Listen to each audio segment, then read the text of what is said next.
Há coisas que assumiste sobre o mundo que não são tuas, são do país onde cresceste. A relação com a autoridade. A confiança ou desconfiança em instituições. O que é comunidade e o que é espaço privado? O que é normal pedir ao Estado e o que cada um resolve sozinho? O que é progresso e o que é tradição? O que é possível para pessoas como tu? Estas suposições foram instaladas antes de teres consciência de que eram suposições.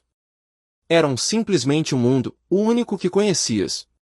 Ou quando encontras alguém de outro lugar que assume coisas radicalmente diferentes com a mesma certeza com que tu assumes as tuas.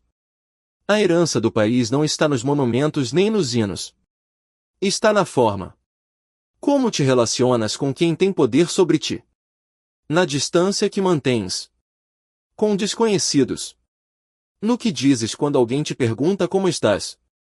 Algo que assumias como óbvio foi questionado por alguém de outro país ou cultura? O que foi, e o que revelou sobre o que tinhas herdado?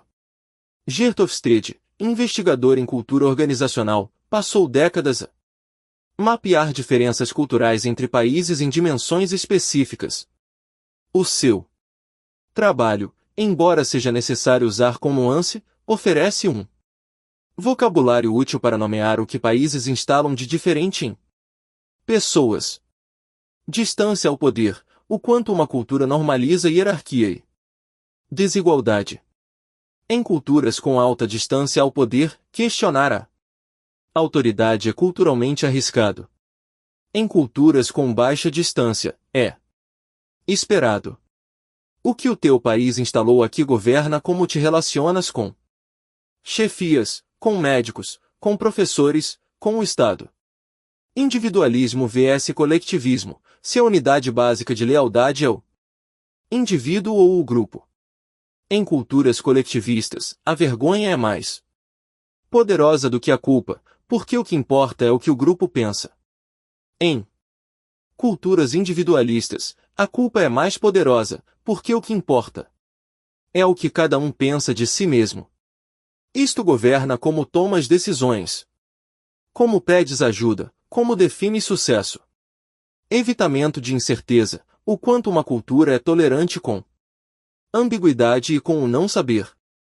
Culturas com alto evitamento de incerteza valorizam regras, previsibilidade, certeza.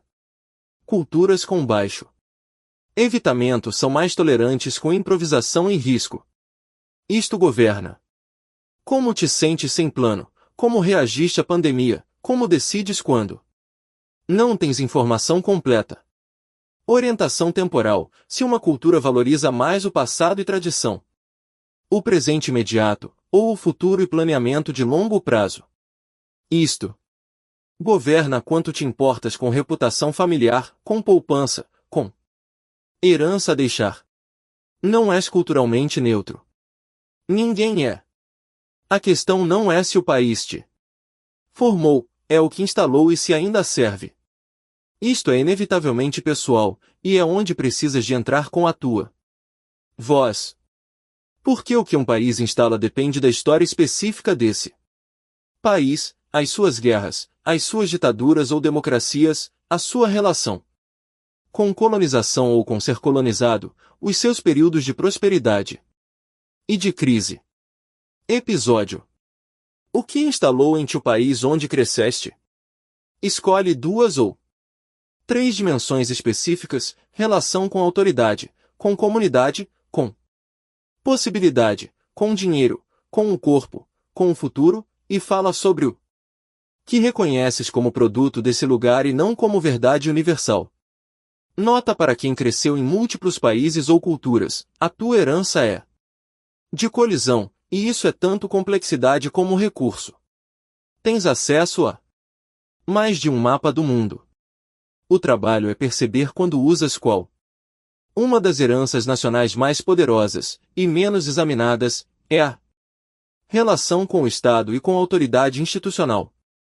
Esta relação foi formada pela história política do país, se havia ou a democracia ou Autoritarismo, se as instituições funcionam ou falham, se a autoridade foi historicamente protectora ou opressora. Pessoas que cresceram em países com história recente de ditadura têm frequentemente uma relação específica com a autoridade, uma que combina obediência aprendida com desconfiança profunda. Estas duas coisas coexistem de formas que podem parecer contraditórias, mas são a herança exata de viver num sistema que exigia obediência e não merecia confiança. A relação com a autoridade que herdaste governa como te comportas em hierarquias profissionais, como reages a regras que não concordas, como te sentes quando podes ou não podes questionar quem tem poder sobre ti. 1. Identificar as suposições que são nacionais, não universais. A melhor forma é a comparação, o que pessoas de outros países assumem de forma diferente com a mesma certeza. 2. Distinguir o que protege do que limita. Algumas heranças nacionais deram recursos reais, valores de comunidade, resiliência, criatividade sob escassez. Outras instalaram limitações que nunca serviram. Ambas merecem reconhecimento. 3. Não usar a herança nacional como desculpa nem como prisão. Sou assim por ser de onde sou pode ser observação ou pode ser fuga. A diferença está em se estás a usar o conhecimento para crescer ou para justificar não crescer que te foi dado.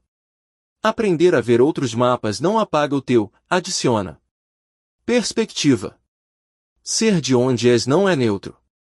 Instalou em ti formas de ver, de confiar, de temer, de valorizar que são profundamente específicas, e que coexistem com outras formas em pessoas que são do mesmo tamanho que tu, mas vieram de outro lugar.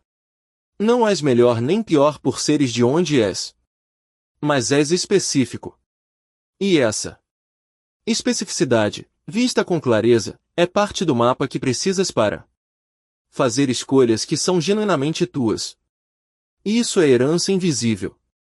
O que ser de onde és instalou, antes de qualquer escolha sobre quem seres. Na próxima vez, descemos mais um nível, não o país mas a cultura.